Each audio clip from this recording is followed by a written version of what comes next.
Hey there, welcome to Matt's Garage. Well, we're just going to do a little video on diagnosing a bad turbo. So you guys heard that squeal?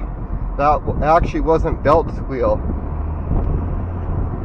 That is the turbo, and what it is probably the compressor wheel in there is actually loose. The bearings are loose and it's rubbing on the housing. It only does this when it's cold. When it's warmed up, it's fine.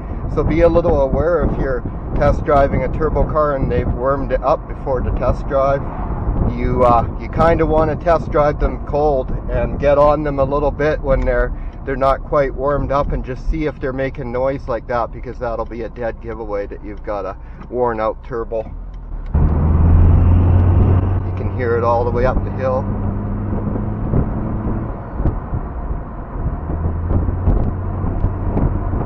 And it's starting to smooth out already because we're warming up now. Okay guys, we're back at my shop now, and we're just going to do a visual inspection of the turbo actually. So what we have to do is pull the airbox and the turbo pipe.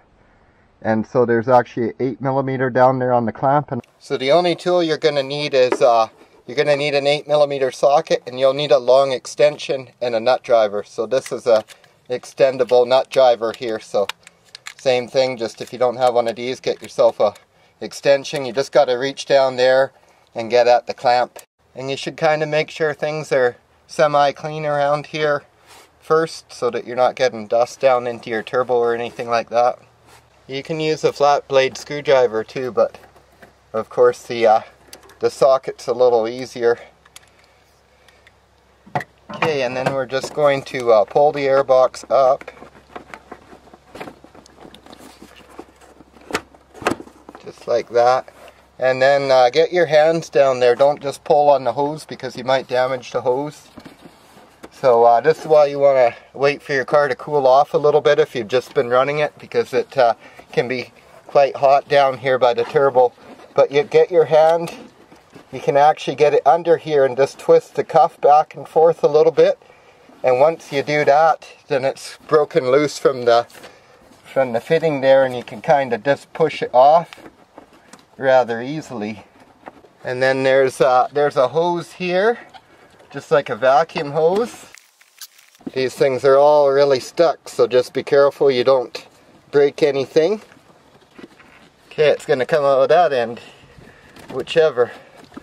Okay, and then there's a hose down here, got to disconnect, and then you can pull your whole airbox out carefully with the turbo line on it, I believe. Well, you can just pop the lid off. In fact, you could just pop the lid off to start with, but I want to get the whole box out of here. There we go. So you can just pop the lid off and do that. I want to get the whole box out of the way here. See, there's that hose you got to hook up there for the PCV breather there. Kind of oily, like they get oily even on the intake side here when they're kind of going out, because the one over on the other car is not oily at all. Okay, I really need to get you guys a view in there, so I'm gonna try and just hold my camera down in there, so bear with me. Okay guys, I'm just barely able to see what I'm actually showing you. Well, you see how nasty it is in there, but you see how there's those clean strips around the compressor wheel? Well, that shows you where the compressor wheel's actually been rubbing on the housing, and that is that squealing noise we hear. So I'm going to try and get my hand in here and to show you guys if there's any play. I haven't actually checked it yet myself. So you may get a little bit of sideways, like up and down play in this, but you shouldn't get any in and out, like end play in the shaft. That's really bad. And this one doesn't actually seem like it has end play, but it's kind of hard to actually get a grip on it. It's so small to actually reach in here and pull on it. It's tough. I've definitely got some sideways play. Definitely, I have almost none in the black car there, and that's how it should be. There should be a smidge bit, because like these run at 250,000 RPMs or up to that speed, and so they run on a film of oil. So when it builds up oil pressure, it will take away the rest of the play in it, as long as it doesn't have so much play in it that it's just going to bypass in there and stuff. And you know, I think you can hear that though when I rattle it like that. And it definitely shouldn't touch the housing, and it should roll over nice and smooth. Like, it should be a nice smooth motion. There shouldn't be any hard spots or anything. And this one does. But I think, like, this one's not too bad yet.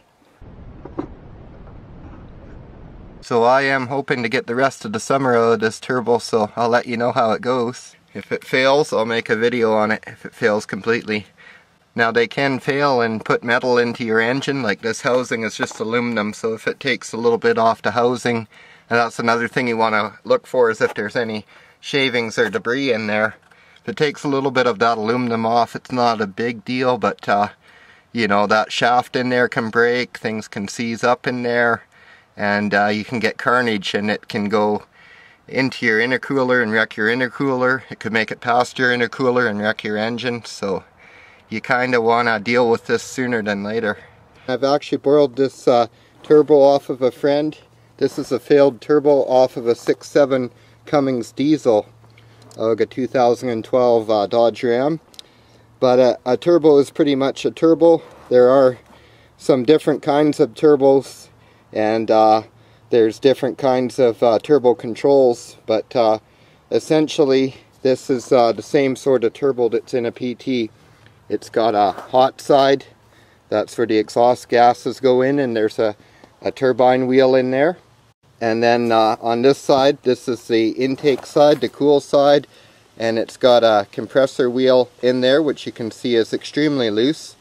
This turbo actually had some mud go into it, and that's what caused it to fail. So foreign materials are a common cause of turbo failures. You always want to make sure that your turbo car's breathing nice clean air through a good quality air filter.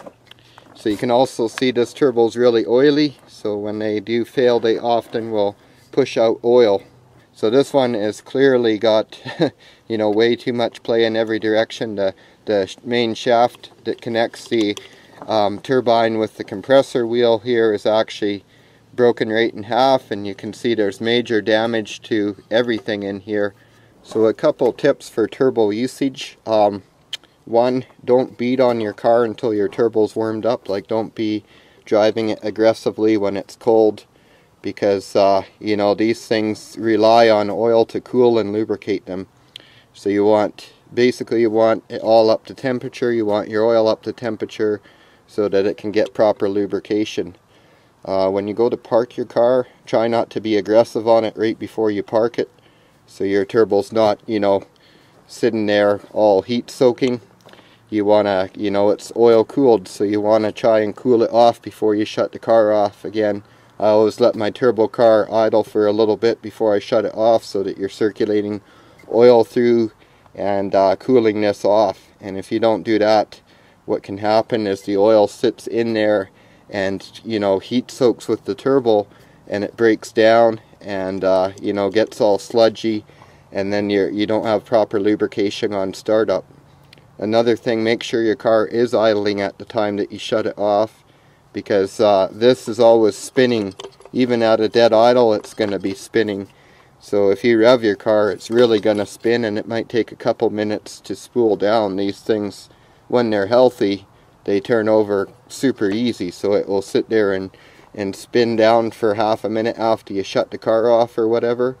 Well, it doesn't have any oil pressure at that point, so you don't really want it spinning longer than you need after you shut the car off. So just let your car idle down for 10 seconds or whatever before you shut it down, just to make sure this is spooled down and some fresh oil has flowing through there. Now, do be aware that your engine is sucking air, you know, out of that. So if that is doing that and getting all mulched up in there, then it can be sending metal chunks into your intercooler, which will clog it up and ruin it. And if it gets past your intercooler, it's going to go into the intake of your engine and likely wreck your engine.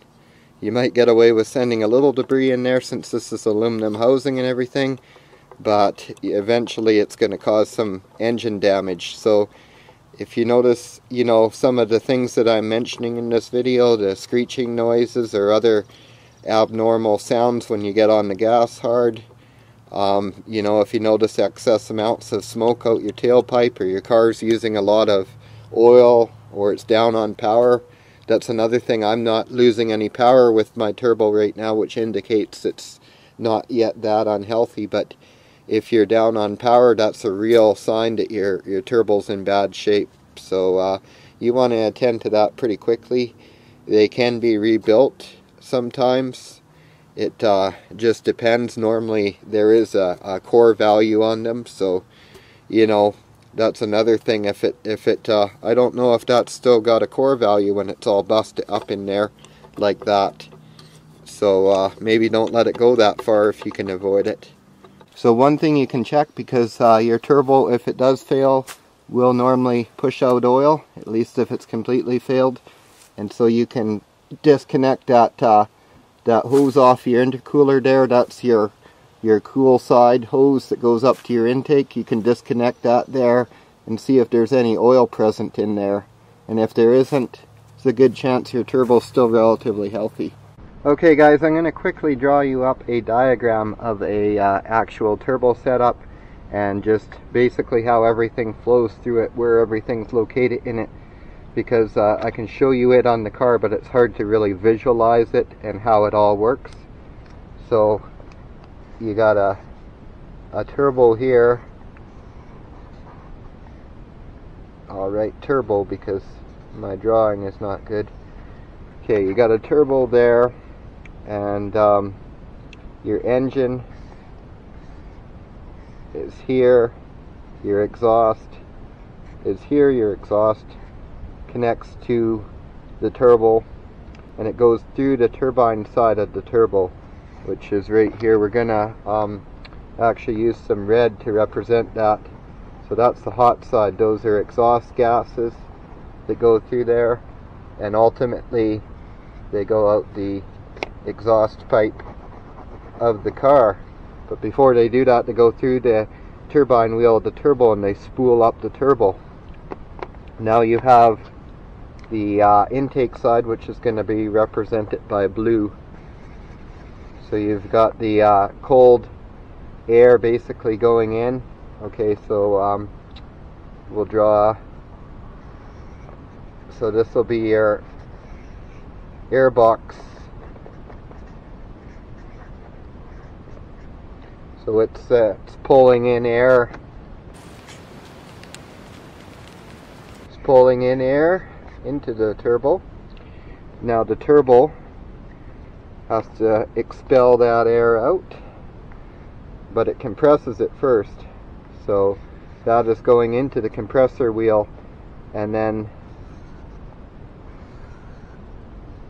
it's going out. But the problem is it's coming out a little bit hot, because when you compress the air, when you put it under pressure and move it under high velocity, it automatically builds heat.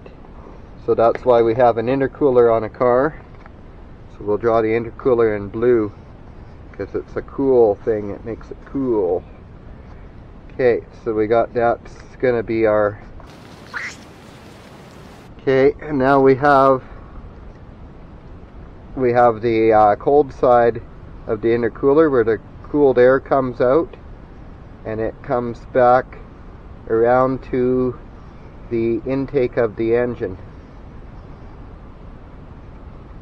So this is throttle body, intake, whatever. So that's the thing. You've got your hot air coming in, and you got your cold air coming out and going back into the engine. Now there's a couple other parts in the system as well. There's a wastegate on the PT Cruiser. The wastegate is located in the manifold right there.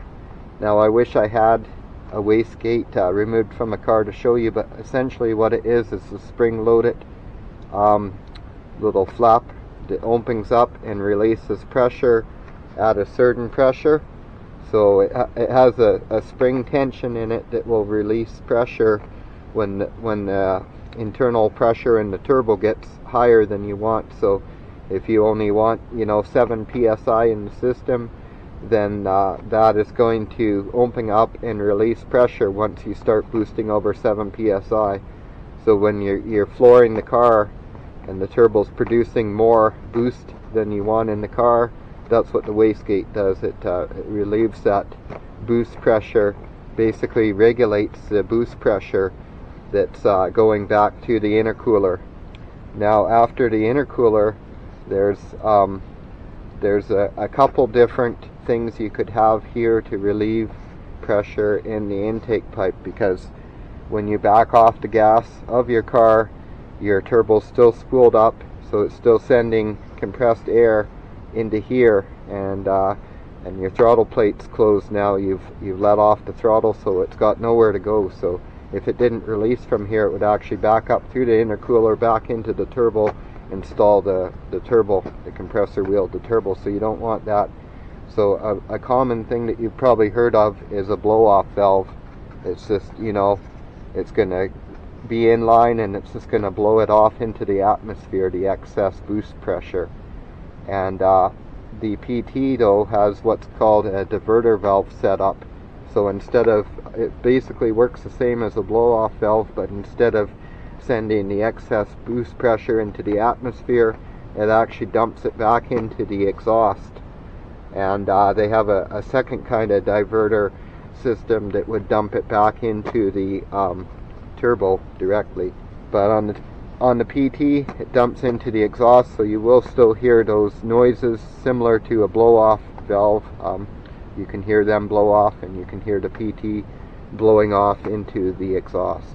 So now I think I am going to go ahead and just undo these clamps here, and that'll allow me to remove these housings, and I'll show you the entire turbine and compressor wheel exposed here so you can see the inner workings of the turbo.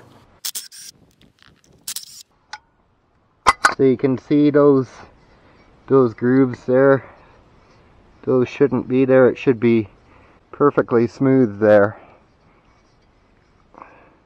So that's essentially the damage from the compressor wheel rubbing there.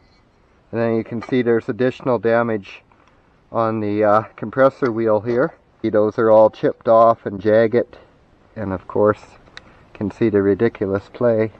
So we'll get this hot side housing off here.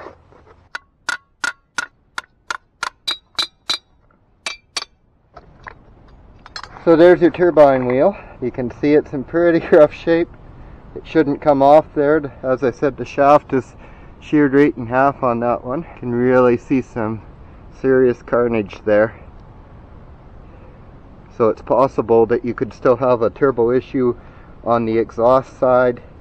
And like you see here, even this isn't near as bad on this side, on the intake side, as it is on the exhaust side here.